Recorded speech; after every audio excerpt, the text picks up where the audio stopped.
Tenemos la oportunidad ahora de dialogar con Fernando Onega, periodista que todos ustedes conocen. Periodista veterano, colega, bienvenido, Fernando. Muchas gracias, encantado. Se me hace un poco extraño que no estemos tú y yo hablando de la transición, ¿no? y que no te preocupe, no te pregunto yo a ti por el puedo prometer y prometo de tu autoría, porque como me dijiste un día, Adolfo Suárez puso la música y tú le pusiste la letra, ¿no? Sí, algo así. Fernando es el presidente de 65 y más. Y tenemos mucho interés de ver eso. ¿Qué puedo prometer y prometo a los mayores en los próximos años? ¿Cómo ves tú la situación, Fernando? Porque reflexionas sobre ella, escribes sobre ella y promueves un medio de comunicación sobre esta cuestión específica, ¿no? Sí. Traigo aquí apuntados 4 notas que, si me permites, Adelante. Las miro, por lo menos. La primera es que estamos ante una de las grandes revoluciones del siglo XXI. Sin duda alguna. El cambio climático, las demás, y el envejecimiento de la población. Y no hay la sensibilidad periodística e informativa suficiente para captar eso. Lo que nosotros pretendemos, dicho de una forma ciertamente ampulosa en 65 y más, es ser testigos y narradores de esa revolución que se está produciendo. Segundo, creo que falta sensibilidad y formación en las redacciones. Yo estoy a veces viendo la televisión y me encuentro con una entradilla de vídeos y con unos vídeos que dicen que ha sido atropellada una anciana de 60 años. Si esa es la terminología, entonces el señor Feijóo, que tiene 63, es un anciano retirable, cosa de la que se encarga Pedro Sánchez, y yo, que tengo 77, pues soy un trasto viejo que no valgo para nada.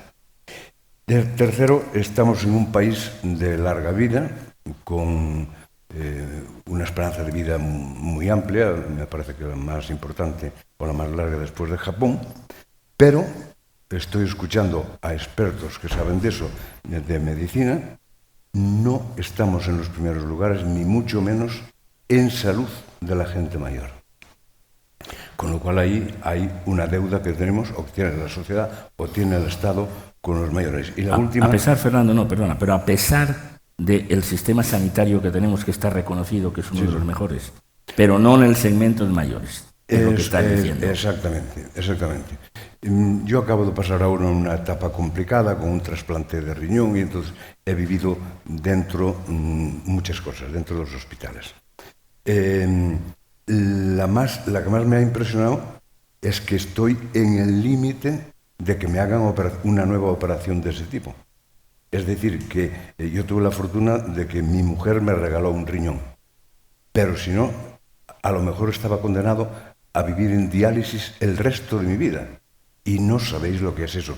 Y no sabéis la cantidad de gente que está sufriendo eso. Yo he visto personas en diálisis del Hospital Ramón y Cajal que llevan 15 años pasando cada 2 días esa tortura de la diálisis. Así es. Y luego, el último apunte es que, hablando de economía, lo primero que hay que hacer es reconocerle a la generación de jubilados que son las que han salvado a las generaciones nuevas, sobre todo en la pandemia, las que están permitiendo que vivan los jóvenes que no pueden alquilar una casa ni mucho menos comprarla, y sin embargo tienen un aumento del coste de la vida inmenso, no por lo que sube en la estadística la inflación, sino porque van a conciertos, porque tienen que participar en la vida social, etcétera, etcétera, y es un modo de vida muy caro.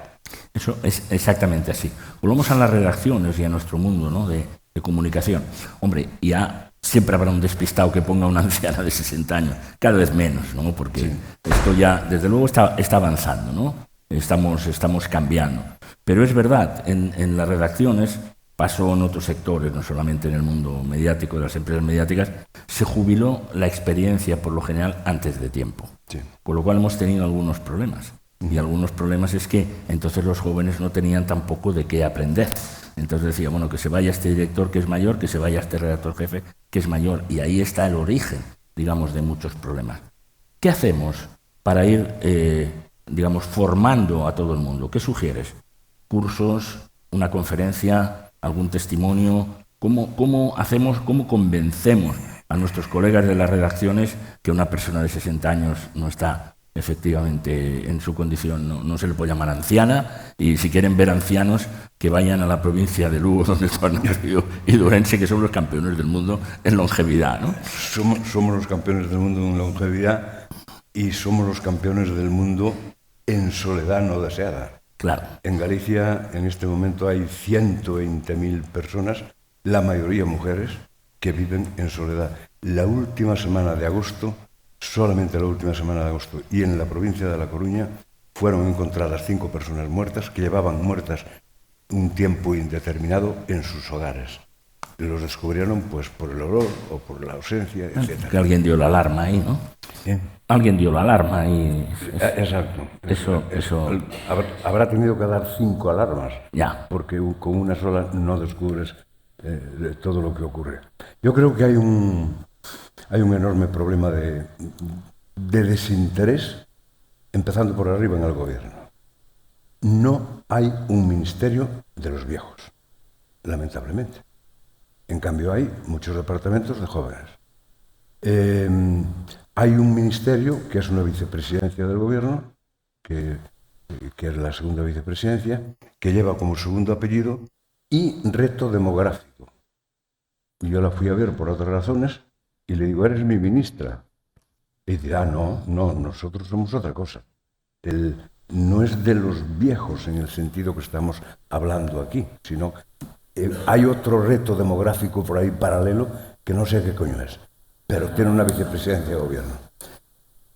Bueno, se refiere sobre todo a la natalidad, lo digo porque el otro día tuvimos oportunidad de conversar, y sobre todo al tremendo desequilibrio que se ha citado aquí también entre la España rural y la España urbana, porque España no puede mantener el desequilibrio permanente de que el 80% de los ciudadanos vivamos en el 15% del territorio. Eso es insostenible desde el punto de vista social, económico y medioambiental, por cierto, ¿no? Pero efectivamente tiene razón. Si hay un Ministerio de la Juventud, por lo menos una Secretaría de Estado o una Secretaría de la gente mayor para estudiar esto y para escuchar, como se ha reclamado aquí, a las personas que están en esa circunstancia, a los protagonistas. Sí.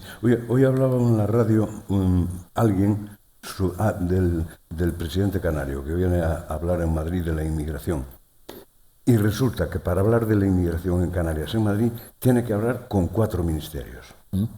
Hace poco estuve, cuando era todavía el Endacari Urcullo, y me decía que cuando tenía que venir a negociar cualquier cosa a Madrid, tenía que hablar mínimo con 5 ministerios. Hay 22 ministerios. Unos cabalgan sobre otros, se cruzan, se mezclan, tienen un maridaje ahí extraño. Y no sé cómo no ha estallado antes todo esto, pero algún día estallará porque el reparto de competencias es muy complicado. Y dicho eso, yo creo que también nos falta a los mayores educación. Es decir, le falta a la sociedad educación de los mayores. Educación para envejecer. Hace una semana estuve en el dentista, yo voy a todos los médicos el día, y me decía, recuerda que pasados los 65, los pantalones hay que ponérselos sentado, porque te caes. Y es verdad, lo digo por experiencia propia. Lo jodido es que te caes y te rompes la cadera. Por ejemplo. Entonces, ese tipo de formación para envejecer no existe. Y yo empezaría por formar a la sociedad, no una asignatura, pero sí unos cursillos, algo para formar cómo cuidar a tu abuelo, cómo entender a tu abuelo. Porque lo que está ocurriendo además, tú hablas de las redacciones.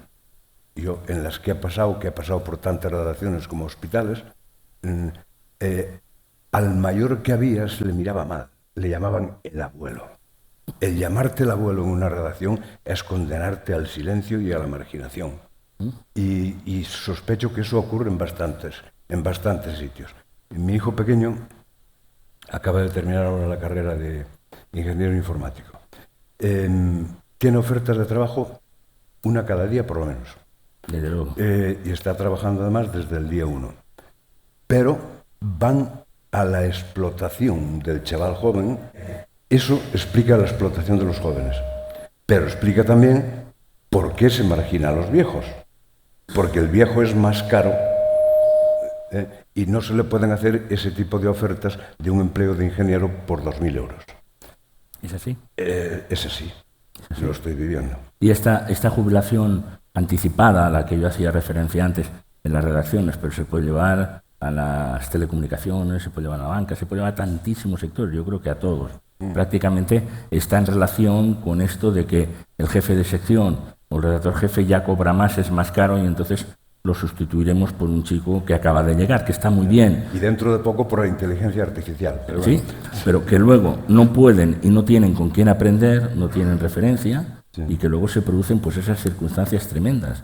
Yo recuerdo que cuando Caja Castilla-La Mancha fue intervenida por el Banco de España en uno de los programas más conocidos de, bueno, pues una chica mandaron allí a una redactora a la puerta de una sucursal de Castilla-La Mancha y de esa caja. Y venía una señora que la pobre no sabía que se iba a encontrar con la tele, sino probablemente pues hubiera venido de otra manera. Y asustada le dijo, señora, ¿usted tiene dinero aquí? Sí. ¿Usted ya sabe que ha sido este banco intervenido por el Banco de España? Casi le da un infarto a la señora, ¿no? Alguien en la redacción le tiene que decir, mira, si hay un dinero seguro en España hoy, es el de esa caja, porque ha sido intervenido por el Banco de España. Otras no lo sé cómo irán, pero nadie está en las redacciones para decirles eso. Y nadie está en las redacciones para llamarles la atención sobre esta cuestión de, oye, hay que tratar bien a todas las personas. Con todo, Fernando, ¿tú crees que en esta batalla vamos progresando algo? ¿Tienes esperanza de que esto lo vayamos cambiando? En algunas cosas sí, en otras es muy difícil. Aquí se habló antes de la soledad no deseada. Yo a ese tema, francamente, no le veo solución. Hay cosas más fáciles como podrían ser las residencias. Es decir, a mí me asombra ir por cualquier ciudad de España, sobre todo capital de provincia, y encontrarme en cada calle un edificio oficial, delegación de no sé qué. Ahora con las autonomías el doble, 2 edificios oficiales por cada calle del centro de las ciudades. ¿Y por qué para eso hay tanto dinero que solo el mantenimiento da para mantener a miles de personas y no se hacen residencias?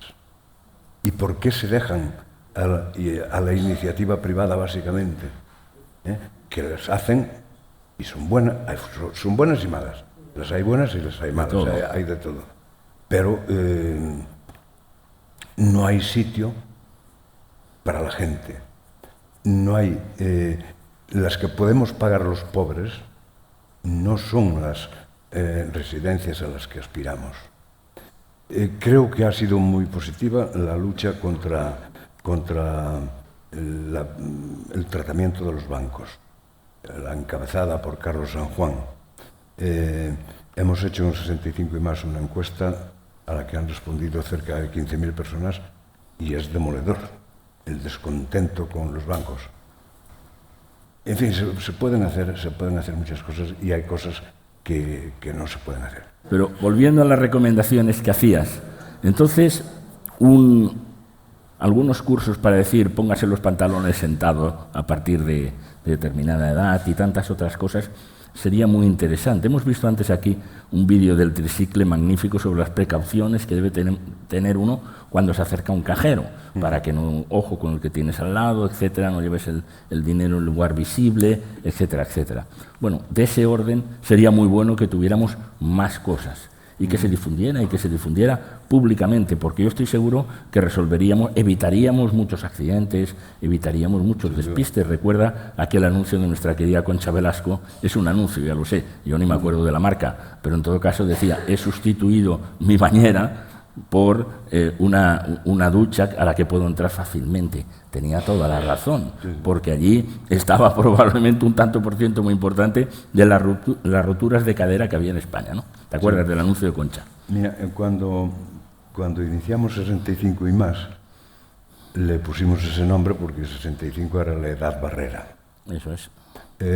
Unos meses después de estar haciendo el periódico, descubrimos que el mayor número de lectores estaba en torno a los 55, porque es cuando empieza la preocupación por las pensiones. Claro. Es decir, a ver si no las cobra, etc. Ahora nos encontramos con que Yolanda Díaz, tiene un plan de promoción laboral de los mayores de 45. Es decir, hemos rebajado ya 20 años en la inquietud. Y yo le digo a mi hijo, tranquilo, que tienes 22, tranquilo que en la próxima vas tú. Algo así.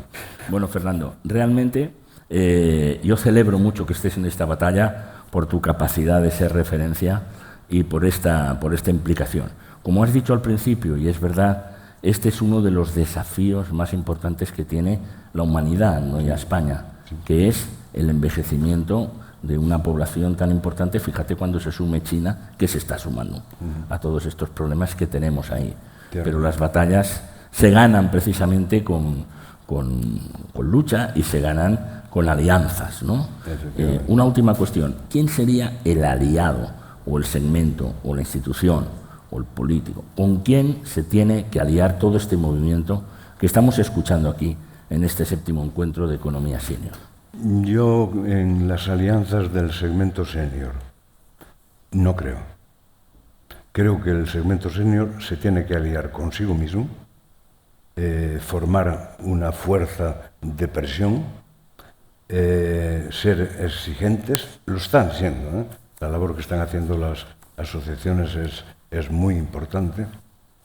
Hacer manifestaciones a punta pala cuando tengan razón y sin molestar a los demás. Y constituir una fuerza, porque lo son. Aquí se ha dado la cifra antes de 9,5 millones de jubilados. Hay 20.000 personas en España que superan los 100 años. Pues eso es una fuerza por sí mismo. No necesitan aliarse con nadie, necesitan un líder que los mueva. Y yo creo que surgirá, seguro que está surgiendo. Yo no voy a proponer a ninguno para que no me digan que soy promotor de incautos. Eso es lo que creo. En este sentido, 65 y más, nuestro periódico, tiene la vocación de servir de cauce, de eco e incluso de protagonista de lo que está pasando y de lo que tiene que pasar. Pues en esa batalla estamos. Fernando Onega, un placer que estés aquí con nosotros. Muchísimas gracias. El placer ha sido mío. Muchas gracias.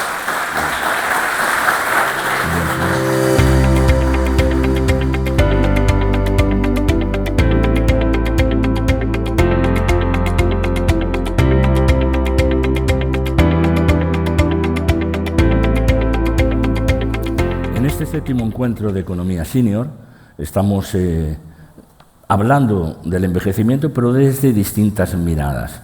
Ya saben que empezamos con la demografía, después escuchamos a los protagonistas, escuchamos a los mayores, quejosos de que se hacen políticas sin preguntarles, y por lo tanto pasa en otros sectores también, pero pasa en este. Hemos escuchado a Fernando Onega, promotor de un medio de comunicación, 65 y más, y ahora queremos ver esta mirada al envejecimiento desde el diálogo social. Y para eso tenemos representantes de 2 sindicatos y de la COE, por tanto, de la patronal. Vamos a entrar sobre esta cuestión en los minutos que nos han asignado y con precisión vamos a ver cuál es la posición. Comenzamos por Cristina, ¿le parece? Cristina Estevez es la secretaria de Política Institucional y Políticas Territoriales de la UGT, de la Unión General de Trabajadores. Adelante, bienvenida. Muchas gracias. Pues después de ver los paneles y los interesantes paneles, yo creo que tenemos que tener una visión un poco positiva de lo que es el envejecimiento. Yo es que estoy un poco cansada del pesimismo del envejecimiento. ¿Cierto? El envejecimiento en sí es una oportunidad. Debemos de celebrar que las mejoras científicas, médicas, hayan provocado que cada vez tengamos una vida más longeva, más sana, y eso es digno de celebración. Otra cosa es cómo acompasamos esa tercera, cuarta etapa de nuestra vida. También estoy un poco cansada de que cuando hablamos de envejecimiento, asociado evidentemente al mundo de las pensiones, lo hagamos en términos meramente económicos, no hablemos de la sostenibilidad social. Y aun cuando hablemos de términos económicos, afortunadamente en los últimos años vamos viendo que el enfoque es erróneo. Cuando hablamos de sostenibilidad de pensiones, ¿qué pensamos? Gasto de la deuda pública. Pues no. Las pensiones, si son fuertes, saludables, potentes, tienen otra vertiente, que es la dinamizadora de la actividad económica. Es que las pensiones provocan una reacción, un impacto económico en un país tremendo. Por el consumo. Servicios, consumo, toda la industria ligada a él y un tremendo generador de puestos de empleo. Los últimos años, es verdad que los estudiosos de la materia ya están analizando las pensiones desde ese punto de vista. Ese yo creo que es el gran cambio, la transformación del panorama económico gracias a las pensiones. Últimamente hay un estudio de los profesores Bermejo y Febrero que precisamente analizaba cuál es el impacto en ratios económicos que ha tenido la reforma de pensiones del 2021, de las que somos gestores los aquí presentes en el día de hoy. Y las cifras son sorprendentes. Pues es interesante que diga esto, Cristina, porque no se conoce. Nada. No se lee. Totalmente. Y precisamente esta labor de difusión, y a partir de aquí, pues muchas personas dirán, cuidado, tengas otra mirada, no solamente es un gasto, oye, sí, mire, es un estímulo, es un totalmente motor, ¿no? Yo no sé si en Comisiones Obreras ven esto del mismo modo. Carlos Bravos, el secretario de Protección Social y Políticas Públicas. Muchas gracias, Manuel. Sí, claro que lo vemos de esa manera, y lo vemos además, el sistema de seguridad social y el sistema de pensiones no pertenece a ningún grupo de población. La relación con la seguridad social la comenzamos muy pronto y nos llega hasta el final. Muy pronto, como al nacer. Al nacer empezamos a tener prestaciones, o incluso antes. Pero empezamos a contribuir a financiarla desde que nacemos, sí, sí, con los impuestos indirectos que financian una parte del sistema, desde que empezamos a trabajar, con las cotizaciones a la seguridad social que pagan prestaciones y construyen derecho propio, y luego tenemos una fase final, más prolongada últimamente, que nos beneficiamos de esas prestaciones más intensas en términos económicos, pero hemos estado recibiendo prestaciones durante todo el tiempo. Por tanto, el sistema de seguridad social es un sistema que afecta y incide en el conjunto de la población. Por eso hay que huir completamente de la idea de conflicto intergeneracional. No hay conflicto intergeneracional en torno a las pensiones. El preservar el sistema de pensiones para la población que ahora está empezando a llegar a la jubilación y que son las generaciones más numerosas, es la mejor garantía para que quien viene detrás lo pueda mantener. Pero subraya usted bien, Carlos, ese titular, no hay conflicto intergeneracional, porque lo escuchamos con mucha frecuencia, con demasiada frecuencia, y como se ha dicho aquí en este encuentro, eso es peligroso. Es muy peligroso porque enfrenta a grupos de población o intenta hacerlo, pero lo que encubre ese discurso del conflicto intergeneracional, que últimamente está teniendo algún defensor más de la cuenta, es un intento de reducir los esquemas de protección para las personas mayores sin que vaya a haber ninguna transferencia por ello para las personas más jóvenes. Por tanto, estamos hablando de que el conflicto de distribución y redistribución de renta lo acabamos convirtiendo en dualidades en la sociedad, en este caso entre el conflicto entre mayores y jóvenes, como se ha planteado históricamente entre trabajadores fijos y trabajadores temporales, entre hombres y mujeres. Bueno, conviene que seamos capaces de articular bien las necesidades que tenemos.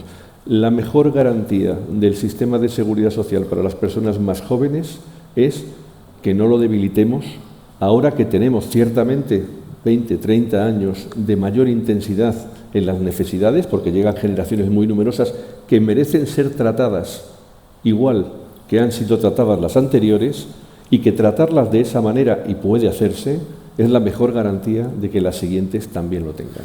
Gracias, Carlos. Hablamos con Olimpia ahora, Olimpia del Águila, es responsable de Seguridad Social e Igualdad en la COE, tanto en la patronal española.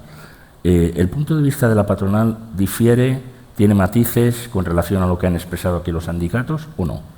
Bueno, buenos días, Manuel. Creo que tenemos la suerte de tener una mesa de diálogo social en la que todos coincidimos en la defensa del sistema que, por otro lado, nos marca la Constitución. Y en esa defensa estamos.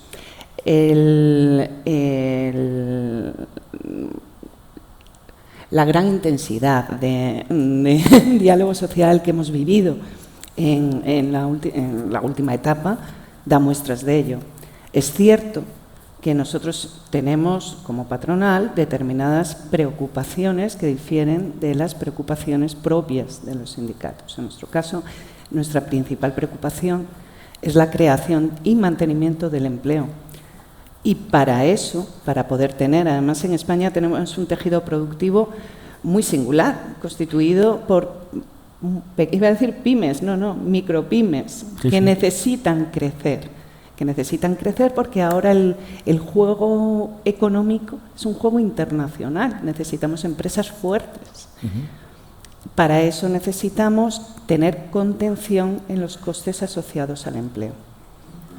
Entonces, obviamente, más allá de que coincidamos en esta defensa del sistema, pues queremos que la modernización en la que estamos, modernizar un sistema de seguridad social que ha sido quizá la mejor herencia que nos ha dejado el siglo XX a nivel política económica y a nivel país. Tenemos un sistema de seguridad social que ha demostrado su fortaleza en los peores momentos, además, y que queremos cuidar. Para eso le tenemos que adaptar a las necesidades que el siglo XXI nos ha puesto sobre la mesa, que son muchas. Claro, yo no sé si las diferencias pueden estar o no, no es que me complazca buscar diferencias, simplemente lo estoy investigando periodísticamente. La verdad, y vaya por delante, les escucho hablar a ustedes tres y ya me gustaría a mí, como ciudadano español, que el patio político sonara también así, más o menos, con una partitura, ¿no? Bueno, o sea que es un ejemplo ustedes de cómo. Deberían aprender de ustedes, La cultura de la seguridad social de nuestro sistema es una cultura de concertación. Seguridad social se ha construido en base al trabajo diario de los interlocutores sociales y de los diferentes gobiernos y parlamentarios. Tenemos el Pacto de Toledo, que nos gustaría incluso que fuera más activo y que tuviera españolas. Exportable y que no existe en otros países y, por tanto, un activo que tenemos que cuidar. Sí. Porque además sabemos que la seguridad social es lo que nos permite garantizar la paz social. Y a partir de la paz social construimos economía, construimos comercio, construimos ciudadanía. Eso es un gran titular, es una gran verdad. Y tiene razón Carlos, es una singularidad que tenemos en este país. Material de España. También lo es la transición pacífica sin revolución de por medio y sin golpe de Estado, y luego aparecen aquí muchas voces, digamos, disonantes. Pero, ¿tienen ustedes la sensación de que alguna diferencia hay, por ejemplo, sobre la fijación de la edad de jubilación, Cristina? ¿Entre nosotros? Sí. No, entre nosotros yo creo que no. Vamos a ver, todos estamos de acuerdo en la mesa de diálogo social que necesitamos un sistema público de pensiones fuerte y sostenible. De ahí el Pacto de Diálogo Social del 1 de agosto de 2011, que lo que propuso fue alargar la edad ordinaria de jubilación de los 65 a los 67. Bueno, mejor dicho, mantener ambas, porque te puedes jubilar en el 2027 con 65 si tienes 38 años y medio cotizados. Correcto. Pero mantener esas dos. Pero ese es el concepto de que, evidentemente, como hablábamos, nuestra vida cada vez es más longeva, entonces hemos tenido que acomodar la edad ordinaria genérica. Pero una vez hecho eso, bajamos, que es lo que estamos haciendo en los últimos acuerdos de diálogo social, al caso particular.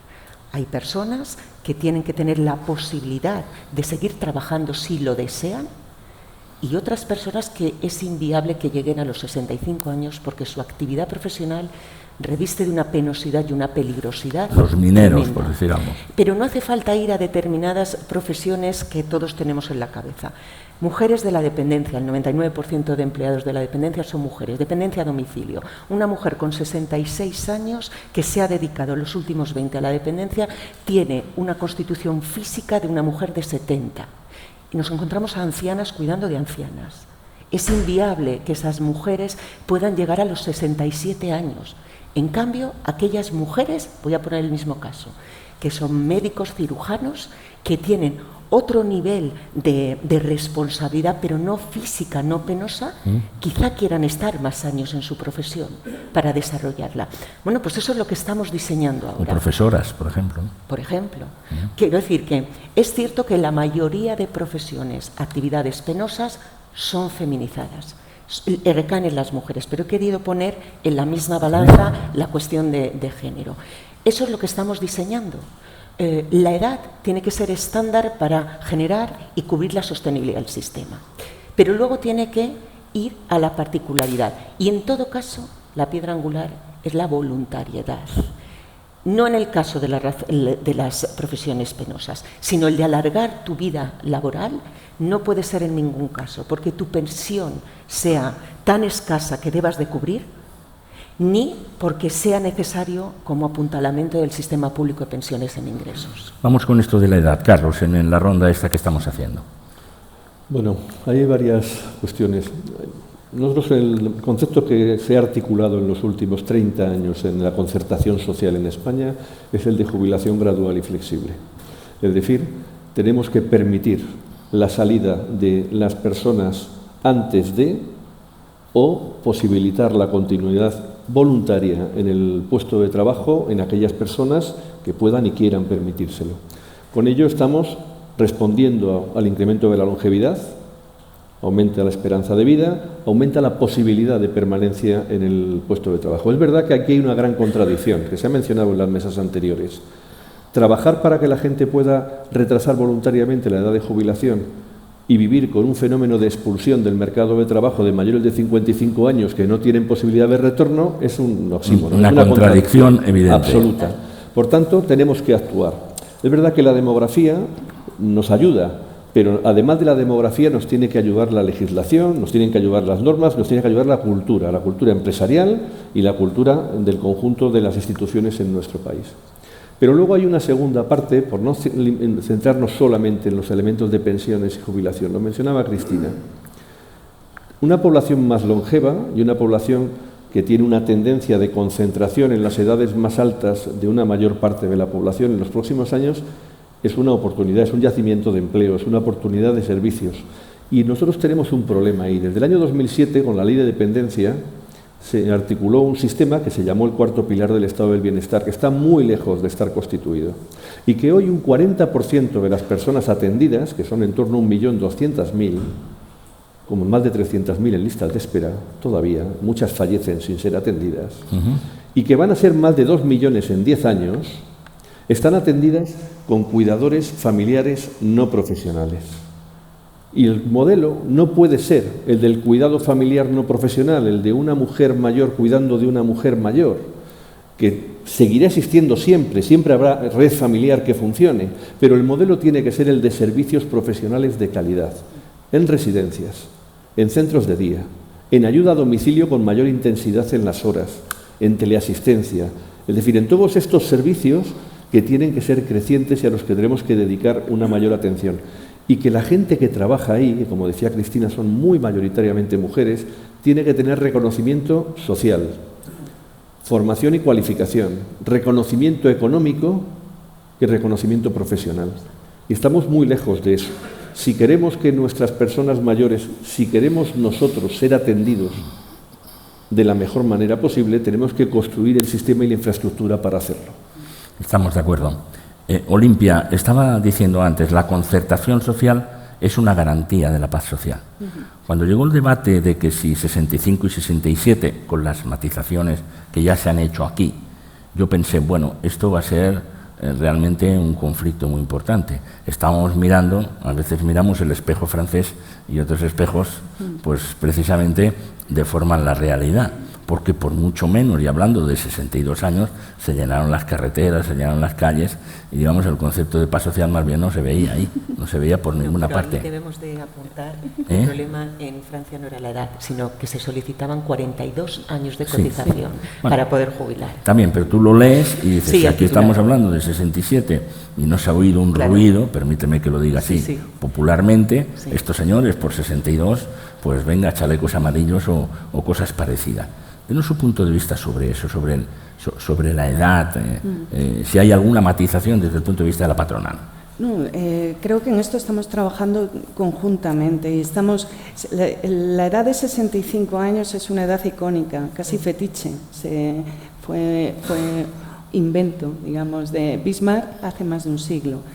Claro, ni la esperanza de vida, ni la forma de trabajar, ni el mundo que tenemos hoy se encaja ya en una edad fetiche que te expulse del mercado. Toda la estructura de jubilación, de instituciones relativas a la jubilación, ha estado girando sobre esa edad y sobre la propia naturaleza de la jubilación, que es una renta de sustitución por incapacidad para trabajar derivada de la edad. Eso ya en el siglo XXI no se lee así. Se difumina, no puede ser. Hasta ofensivo, probablemente. Claro, exacto. Ofensivo leerte esto. Entonces, ¿qué es lo que tenemos que hacer? Adaptarlo a nuestro siglo XXI. Siglo XXI que nos ofrece más allá, no solo retos de construcción de seguridad social derivados de la edad, también de la propia tecnología. Estamos viendo una disrupción tecnológica abrumadora que también nos va a permitir trabajar sin tanta penosidad o tanto cansancio o tanto esfuerzo físico. Por tanto, ya esta edad no puede representar, antes lo oía y me ha gustado mucho, la jubilación de la experiencia. No puede ser así, porque las empresas necesitamos esa experiencia. La propia demografía nos está haciendo buscar yacimientos de trabajadores y trabajadoras con experiencia.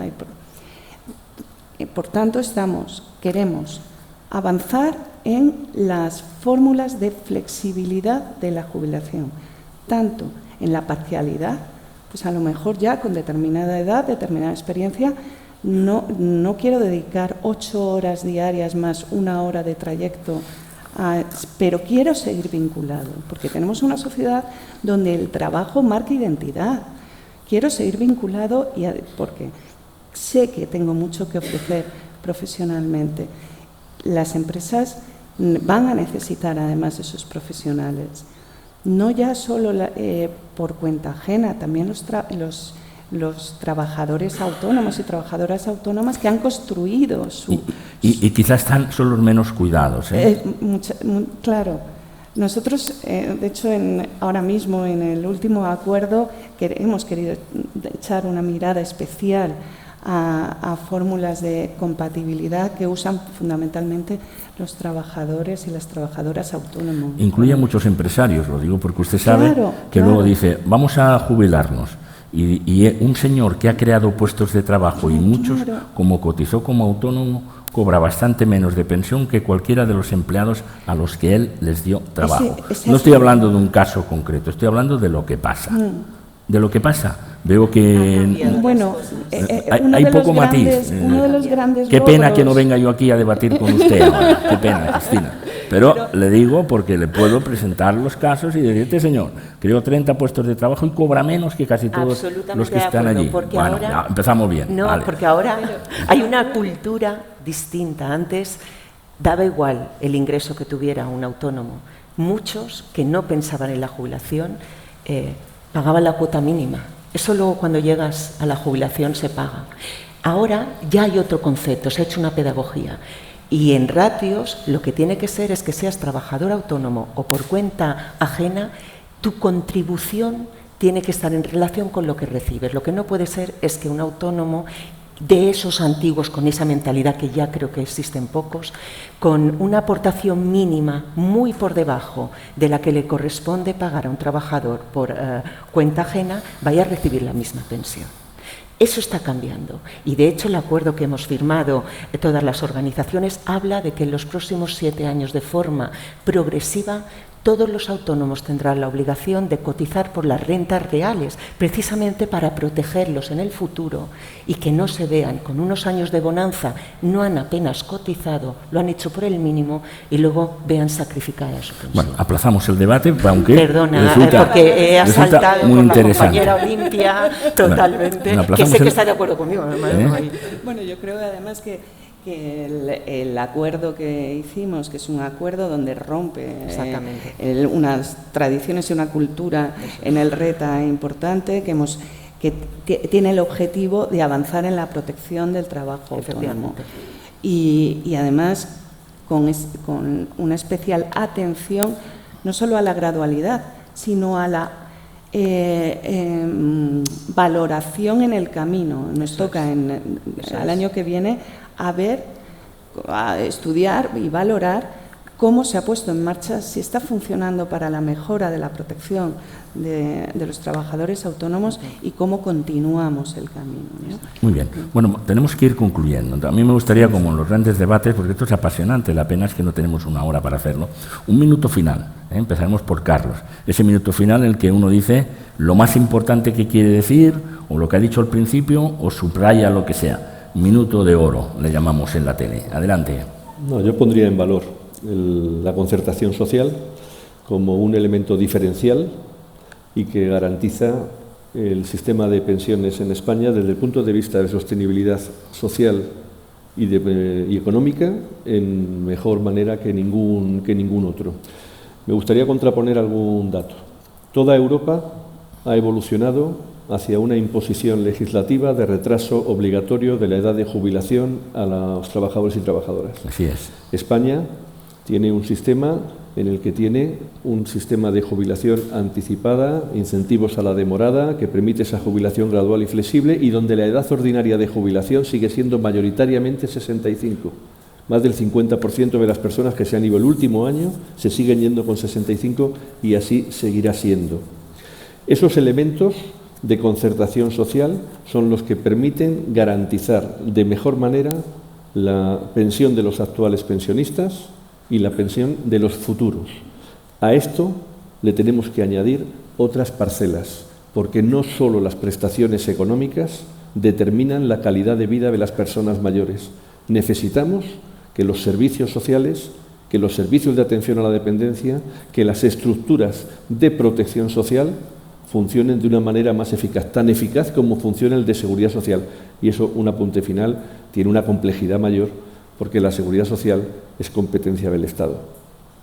Pero el resto de competencias centrales para la vida de las personas mayores, sanidad, servicios sociales, están descentralizadas y exigen un esfuerzo mayor y coordinado de lealtad institucional y de cooperación institucional entre comunidades autónomas, administraciones locales y Estado.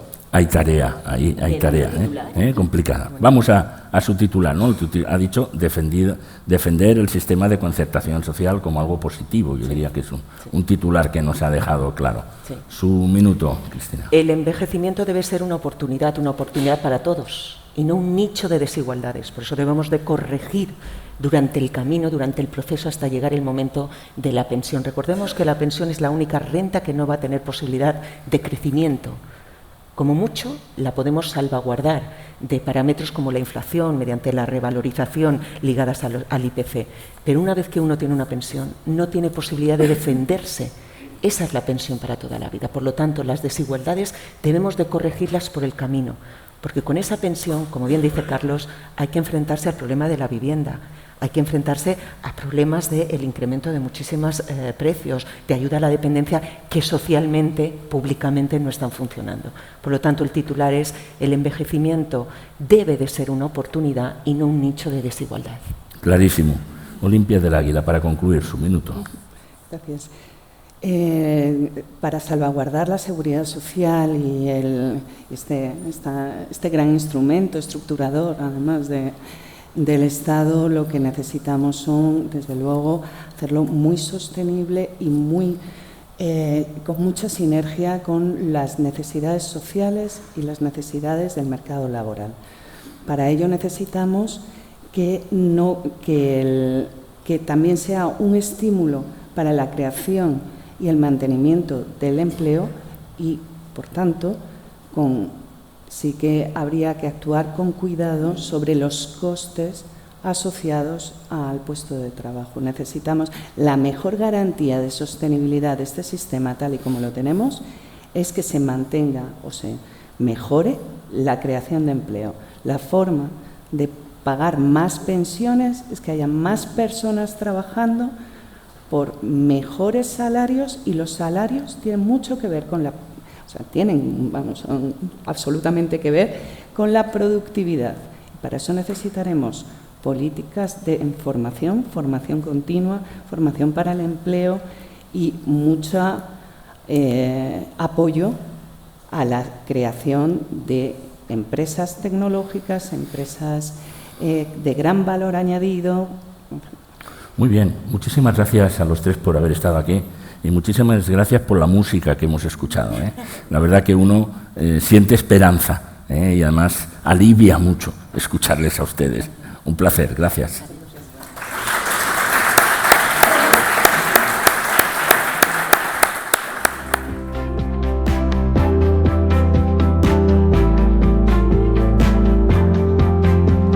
El Banco de España define la hipoteca inversa como un tipo de préstamo hipotecario dirigido a personas mayores de 65 años y con vivienda en propiedad. Entonces, a diferencia de un préstamo convencional, es aquí el titular quien recibe unos ingresos a cambio de la vivienda sin perder la propiedad y sin dejar de vivir en ella. Entonces, lo más importante es que puede seguir viviendo en ella y manteniendo la propiedad pues hasta el fallecimiento. Entonces, yo siempre muchas veces lo defino en una línea, ¿no? Que digo que es el único producto regulado que permite obtener unos ingresos de la vivienda sin perder la propiedad y sin dejar de vivir en ella. Y digo regulado, pues porque está regulado por la Ley 41/2007 y una orden ministerial del 2011 y además se firma en una escritura pública ante notario y luego va al registro de la propiedad.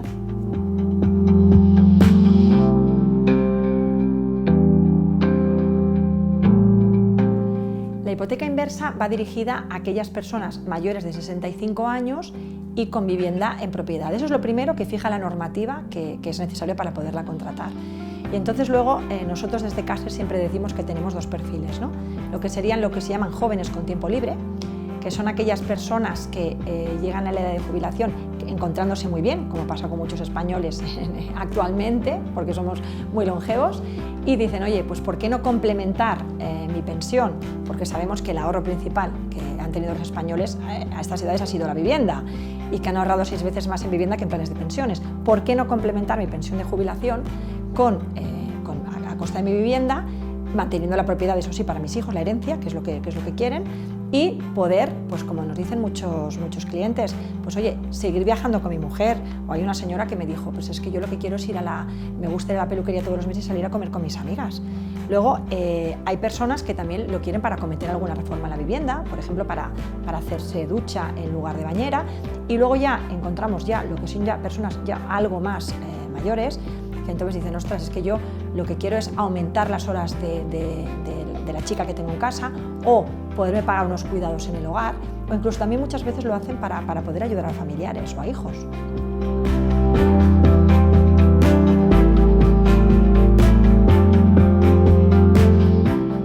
En CASER lanzamos el producto de hipoteca inversa en julio del 2019 y nos sentimos muy orgullosos de haber sido los primeros y hasta la fecha somos la única aseguradora en el mercado español que tiene este producto. Entonces, fruto de estos años de comercialización que llevamos, hemos podido desarrollar las dos modalidades que puede tener el producto. La primera, que es que el cliente perciba los ingresos en forma de mensualidades, con o sin una disposición inicial adicional. Entonces, bueno, pues te permite ir complementando tu pensión de jubilación pues mensualmente. Y luego la otra opción que existe es cuando el cliente opta por tener un ingreso único inicial, pero único, más elevado, obviamente. Entonces, esta opción está pensada pues para aquellos clientes que o bien porque tienen un valor de la vivienda que no es muy alta o bien porque son jóvenes todavía, pues las mensualidades no les resultan suficientes como para complementar la pensión como ellos querrían o como ellos estaban acostumbrados a su nivel de vida, o aquellas personas que muchas veces se encuentran todavía con cargas financieras. Tuve un cliente que, por ejemplo, había pedido un préstamo no hacía demasiado para ampliar una ampliación hipotecaria para unas reformas en su casa y dijo, ostras, es que solo con quitarme esta deuda ya estoy tranquilo. Entonces piden la opción de disposición inicial para hacer frente a esta carga y vivir tranquilos.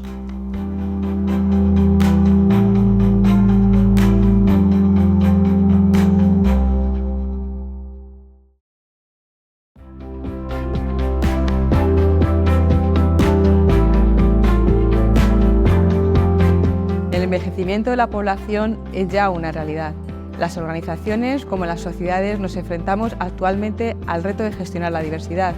generando las condiciones necesarias para la construcción de entornos laborales inclusivos y, por tanto, sostenibles.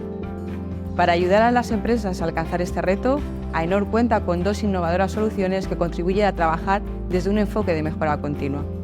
Una es el modelo de organización comprometida con las personas mayores, para acompañar a las organizaciones y mejorar en su vocación de ofrecer un servicio excelente y adaptado a las necesidades del segmento senior. Y otra solución es el modelo de diversidad e inclusión, que tiene en cuenta las recomendaciones de un estándar internacional como es la ISO 30415 de gestión de recursos humanos, en el que la diversidad generacional es uno de los factores estratégicos a gestionar para contar con el mejor talento, entre ellos el talento senior, mejorando la capacidad de atracción, promoción y fidelización del talento.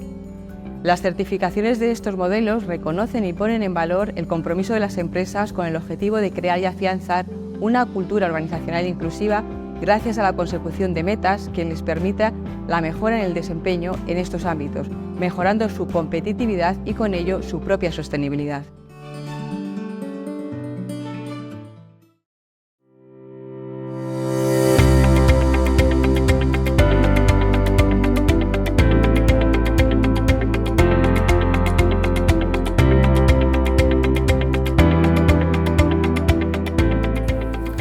Decíamos que queremos en este 7º encuentro de Economía Senior ver este desafío del envejecimiento que tiene la humanidad, no es una cuestión española, no es una cuestión solo europea, verlo desde distintos prismas, desde distintos puntos de vista y también aterrizarlo.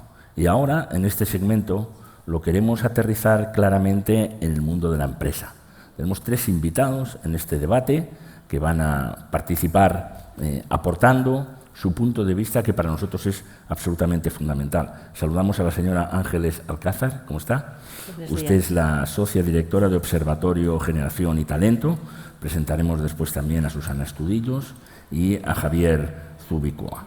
¿Cómo lo ven ustedes desde su observatorio? Aterrizaje de todo esto en el mundo de la empresa. Bueno, pues vamos a ver. Desde el Observatorio Generación y Talento llevamos trabajando desde el 2015.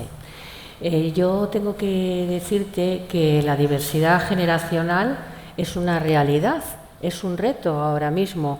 Tenemos que tener en cuenta que las organizaciones empresariales ahora mismo tienen una heterogeneidad en el ámbito de la diversidad muy amplia. Hablamos de género, generación, cultura, raza, etc. Edades, ¿no? Edadismo también, por supuesto. Edades, sí. Y eso significa que ahora mismo en las empresas, dependiendo del tipo de organización empresarial, hay de 3 a 5 generaciones y, por tanto, se llevan entre ellos 51 años de edad.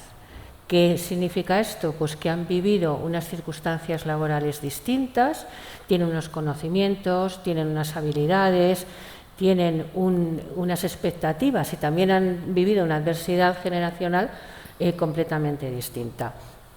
Para ello, lo que hemos hecho nosotros dentro del Observatorio Generación y Talento es desarrollar un estudio que se llama Diagnóstico de Diversidad Generacional, que se publicó en el 2017, pero que se ha estado trabajando en él desde el 2005, que lo que precisamente trataba es de eliminar esos sesgos inconscientes que has estado tú comentando que existen sobre las distintas generaciones y definir todas estas competencias que hemos comentado, tanto generacionales como intergeneracionales, ¿no?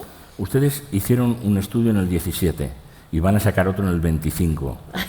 ¿Cómo ve la tendencia? ¿Nos puede adelantar algo? ¿Cómo lo ve? ¿Se ha movido mucho la foto? Bueno, pues en primer lugar, cuando nosotros en el 2015 hablábamos de diversidad generacional, ¿sí? Tengo que decirte que la gente pues no sabía muy bien de qué estábamos hablando. Lógico, concepto nuevo. Sin embargo, a partir de que fuéramos trabajando, fíjate que solamente han sido 10 años, si te pones a verlo, bueno, pues las empresas venían porque evidentemente ellos tenían, bueno, pues una problemática y había una preocupación por gestionar el talento. ¿Qué significaba eso? Pues que ellos sabían que tenían distintas generaciones que tienen distintas formas de comunicarse y distintas formas de trabajar y distintas preferencias a la hora de estar en el trabajo. Entonces dijimos, bueno, lo primero que vamos a hacer es un diagnóstico. No vamos a hacer políticas de qué, si no sabemos porque si cada sirven. Empresa es distinta y cada uno su circunstancia, ¿no? Exactamente, sí. Muy bien. Bueno, pues vamos a preguntarle ahora a Susana Estudillos, que es la responsable de sostenibilidad social en AENOR. Ustedes además fueron los que calificaron a la Caixa, ¿no?, como uno, CaixaBank, como uno de las empresas, o la primera, ¿no?, que tenía sensibilidad sobre la cuestión. ¿Qué ven ustedes desde AENOR? Porque nos interesa mucho su punto de trabajo, su punto de vista. Buenos días, en primer lugar, Manuel. Fundamentalmente en AENOR, como organización de gestión del conocimiento, estamos preocupados y ocupados en la gestión en la identificación de brechas de competitividad y su cierre, ¿no? Entonces, todo lo que tiene que ver con el talento senior, todo lo que tiene que ver con el edadismo, realmente se ha convertido en un elemento en una brecha, ¿no?, y en un stopper para la competitividad de las organizaciones. Entonces, a partir de este momento, desde AENOR hemos desarrollado un modelo propio, que es el de gestión inclusiva de la diversidad, que ayuda a las empresas realmente a gestionar, como estaba diciendo bien Ángeles, ¿no?, la diversidad en sus diferentes facetas, ¿no?, todo lo que tiene que ver con la edad, la diversidad generacional, teniendo en cuenta el edadismo como esa discriminación que se da contra las personas mayores precisamente por el hecho de tener esa edad, ¿no? Entonces, a partir de ahí, con este modelo, lo que pretendemos es que las organizaciones ofrecerles herramientas que les sirva de palanca para trabajar y construir entornos laborales inclusivos, ¿no?, apalancados en determinadas herramientas. Digo que no sé si te parece el momento de hablarlo o lo vemos posteriormente. Sí, ¿no?, cuando crean conveniente, ustedes lo dicen, ¿no? Pero mi pregunta sería, nada más comenzar para usted, ese modelo que aplican a una organización para ver cómo se comporta, ¿termina o es posible que termine en una certificación final? Sí, efectivamente.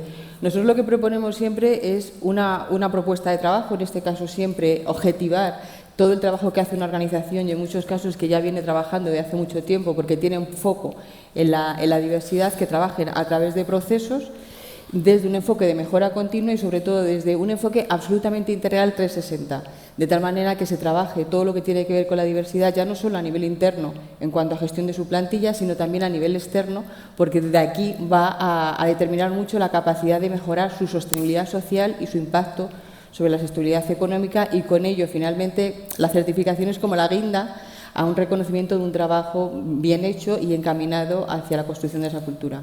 Ángeles dirige un observatorio.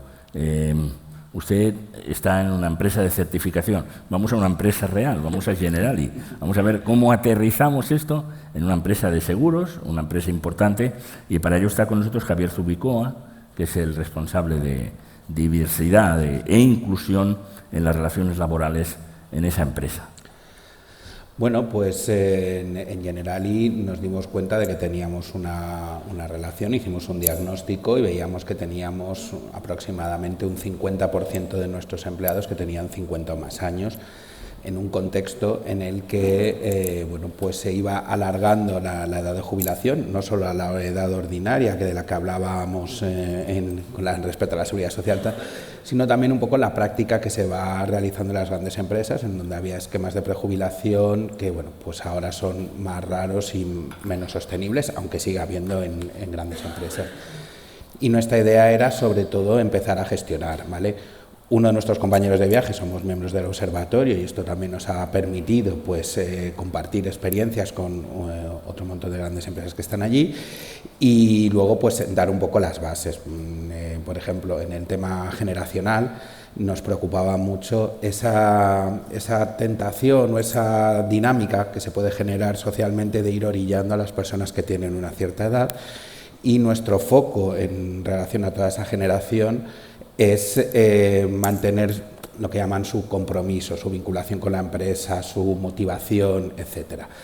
Y eso nos lleva pues, bueno, pues a hacer encuestas, a preguntarles, que creo que es una de las cuestiones que ha salido, antes lo comentaba Fernando Onega, que no pensemos por ellos, ¿no?, que a veces es la tentación que podemos tener en las funciones de recursos humanos, sino realmente preguntar qué es lo que necesitáis.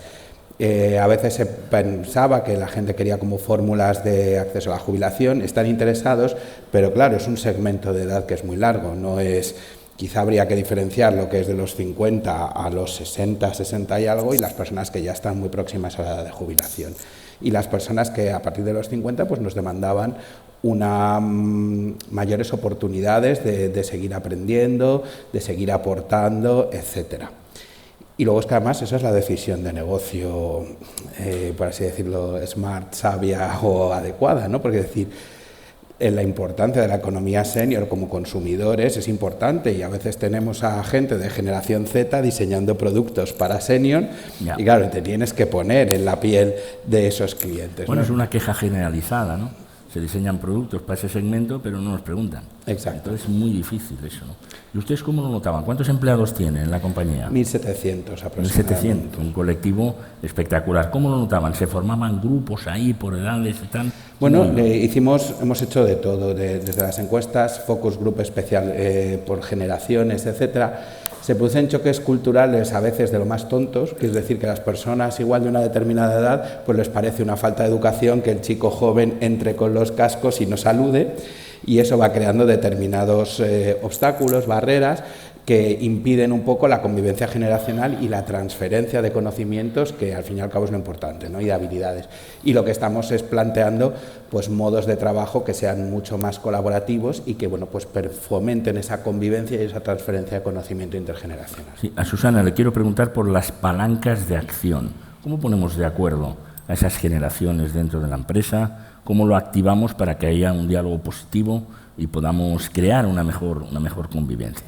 Pues una de las prácticas que cada vez se está extendiendo más, que parece como si fuera muy novedosa, pero esto viene ya de la época de hace muchos siglos, ¿no? Es todo lo que tiene que ver con el mentoring, ¿no? El mentoring realmente se ha convertido en una estrategia de desarrollo personal y profesional de las organizaciones súper potente, porque es una estrategia que permite, como decía Javier, conseguir la fidelización, el reconocimiento, el sentir el valor que una persona va a tener al formar parte de los programas de mentoring, porque en este caso lo que te permite es, y fundamentalmente lo que se está utilizando en esa estrategia es para poner en valor el talento senior de las organizaciones y que esos seniors formen parte de un programa de formación, de desarrollo, por ejemplo, pues personas con un alto potencial que generalmente a lo mejor son más junior, de tal manera que se sientan como su conocimiento, su expertise, su sistema relacional es puesto en valor por la organización, por tanto, es el propio conocimiento que tiene la organización para transferírselo y ayudarle al joven a adquirirlo, pero también en este sentido hacer el mentoring cruzado, ¿no? Donde el junior es el que apoya al senior, en este caso, por ejemplo, hay empresas que lo están utilizando para todo lo que es el desarrollo de aplicaciones en las organizaciones o aprendizaje digital en algo, ¿no? De tal manera que tanto uno y otros se identifican a sí mismos como que están siendo tenidos en cuenta por la organización, son puestos en valor y, por tanto, con eso incrementan las posibilidades de mejorar la percepción que tienen de pertenencia a esa organización y querer vincularse a ella, ¿no? Por tanto, afianzar esa plantilla. Sí, pero más allá de la pertenencia, ¿ese talento intergeneracional es fundamental para innovar? Total.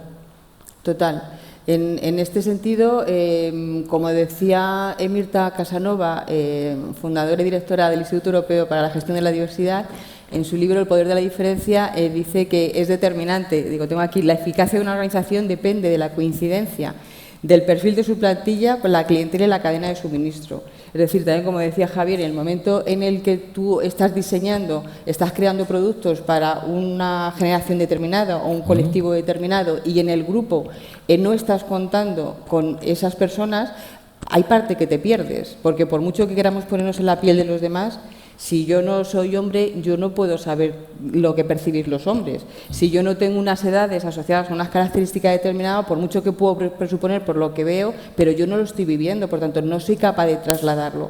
Por tanto, la heterogeneidad es fundamental para mejorar la capacidad de innovación de las organizaciones.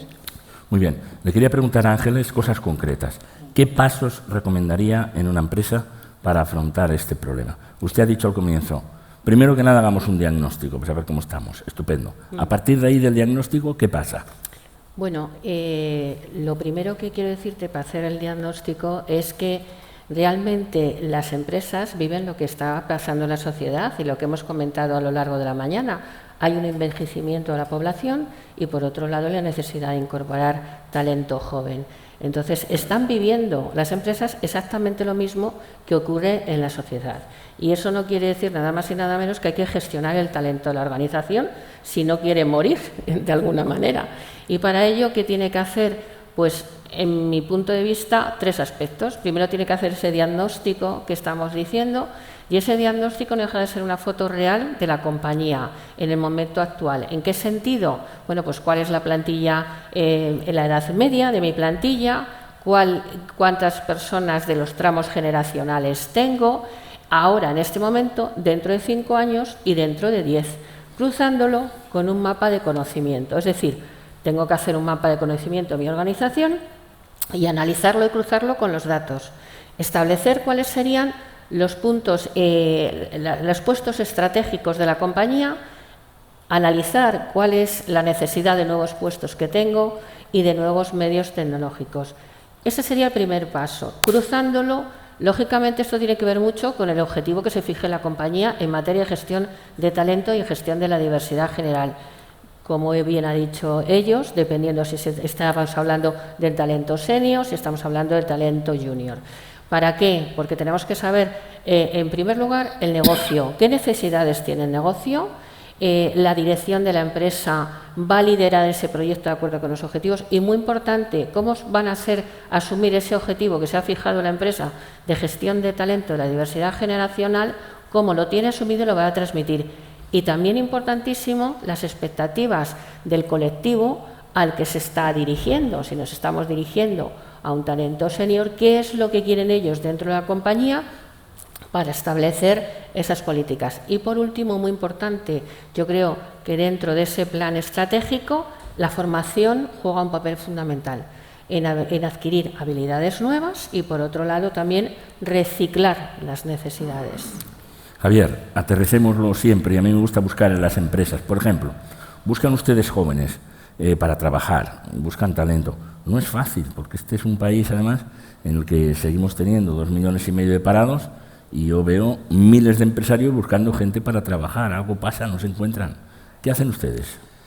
A ver, pues, y además siendo un sector como el asegurador, que igual no es el más atractivo para un público joven hoy en día, ¿no? Entonces, lo que es cierto también es que luego el público joven, y muchas veces, contrariamente a lo que parecemos, que parece que quieren movilidad total y cambio y tal, a veces son más conservadores en sus planteamientos y quieren una estabilidad, buscan unos márgenes de conciliación de su vida personal que no venía tan de serie en otras generaciones. Y entonces, pues lo que tienes que acoplar también es tu programa de beneficios sociales para que tu empresa sea atractiva, ¿vale? Entonces, es decir, pues desde cuestiones más, pues bueno, ofrecer plataformas para descuentos para gimnasios, tener gimnasio en las oficinas centrales, tener una buena oferta de teletrabajo porque es valoradísimo para las generaciones más jóvenes, bueno, pues tener tu oferta de conciliación, de bienestar, de manera que la experiencia empleado haga que para ellos sea atractiva. Además, es una generación que también pone mucho foco en los valores, en el voluntariado, en la diversidad, tienen unas causas como que necesitan que su empresa esté comprometida con las causas y que además sea un compromiso real. Por lo tanto, bueno, pues también tienes que evidenciar todas estas cuestiones, ¿vale? Déjeme especular. A lo mejor es un segmento de jóvenes que viene un poquito baqueteado, ¿no? Porque su primer contacto laboral ha sido de mucha sobreexplotación. Pienso en grandes empresas, también consultoras y tal, que hay unos horarios absolutamente dolorosos, ¿no? Para los jóvenes. Y hay jóvenes que vienen o por esa precariedad en el trabajo, cuando uno encuentra la posibilidad de tener un cierto remanso de estabilidad, vamos a crecer, vamos a parar aquí, a lo mejor resulta que ese segmento es no a los que buscan el primer empleo, sino a los que vienen castigados de otro. Una sugerencia, ¿no? Es que el concepto primer empleo, ahora con las becas, formaciones, másteres, prácticas de máster, prácticas de fin de grado, bueno, pues es distinto a lo que había en generaciones anteriores. Entonces ya con experiencias cuasi laborales en muchas ocasiones, poco remuneradas, etcétera. Entonces, efectivamente, no es como un primer empleo de lo que venía siendo al uso hace unos años. Efectivamente. No, Susana, yo lo quería plantear. Hemos hecho una referencia a la innovación. La relación intergeneracional es bastante vital, nos decía usted, para la innovación. Pero díganoslo, ¿cuánto lo es para la sostenibilidad? Por favor. Pues es vital. Para la sostenibilidad social de todas las entidades fundamentalmente está basada como en 3 pilares fundamentales. Todo lo que sería el eje de la igualdad, que en definitiva es lo que estamos buscando, y a lo largo de la mañana se está hablando, ¿no? Todo el tiempo hablábamos de igualdad entre las personas, independientemente de las edades, la gestión inclusiva de la diversidad y todo lo que tiene que ver con la acción social de las organizaciones, ¿no? Entonces, realmente la gestión de la diversidad tiene que ser una gestión estratégica de la diversidad, como bien decía Ángeles, que se debe incorporar en el modelo de negocio. Por tanto, ¿hasta qué punto las empresas están trabajando desde este enfoque, de esta mirada, en el que la diversidad, que no es un tema puramente social y que lo trabajamos en el Departamento de Personas y ya está, sino que la propuesta de AENOR en este sentido y que está alineada es absolutamente ese trabajo 360, ¿no? De tanto con la clientela, con la cadena de suministro, es decir, que la empresa haga también de palanca de las otras empresas para que trabajen en materia de igualdad. Y eso es lo que va a permitir mejorar en sostenibilidad social de su compañía y del entorno en el que opera, y con ello redundando en lo que es la propia sostenibilidad económica de las empresas en el mercado en el que estamos a día de hoy. Perfecto.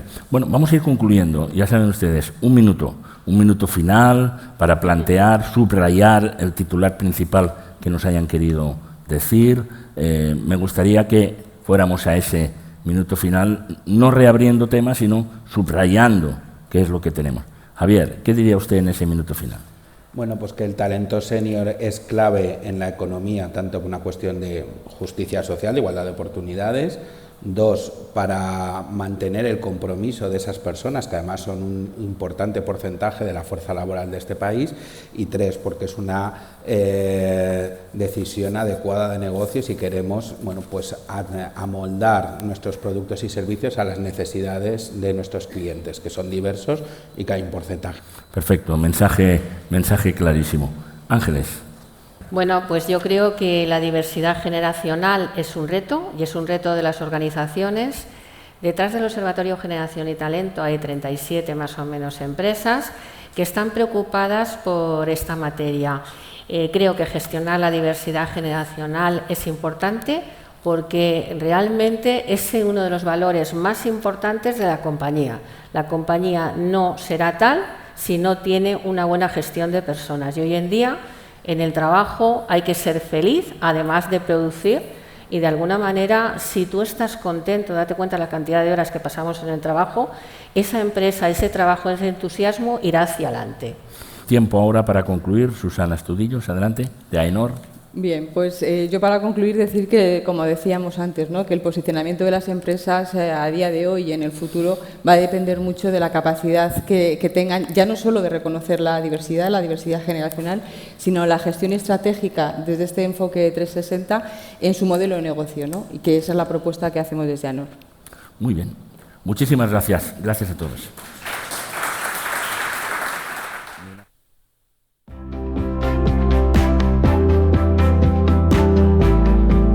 La atención a las personas mayores está sufriendo en los últimos años unos grandes cambios que vienen impulsados principalmente por soluciones en el mercado mediante algoritmos muy avanzados. Desde Essence somos pioneros en inteligencia artificial y por eso estamos desarrollando dispositivos y soluciones no intrusivas de manera que el usuario en su propio domicilio pueda estar controlado sin que tenga que preocuparse de esta monitorización. Al final el objetivo es poder disfrutar de una vida más larga en el domicilio de una manera segura.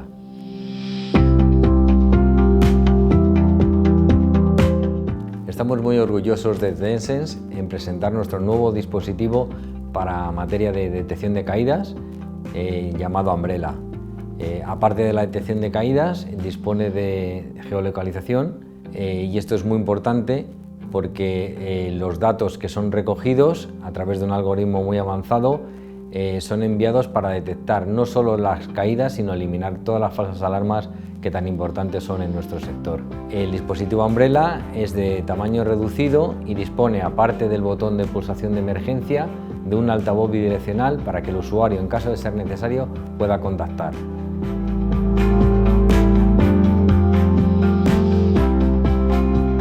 Hospital en casa se refiere a la monitorización de los pacientes en su propio domicilio.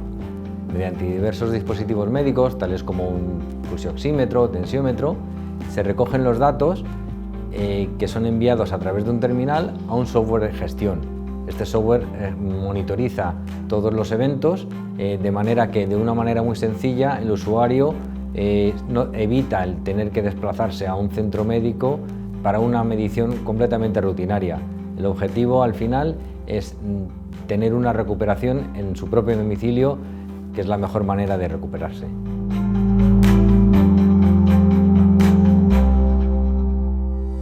Aquí finaliza esta sesión del 7º encuentro de Economía Senior. Esperamos que haya sido de su interés. Damos las gracias a todos ustedes por seguirnos, a todos los patrocinadores, a todos los ponentes y, por supuesto, a los organizadores, a CaixaBank y a Senior Economy Forum.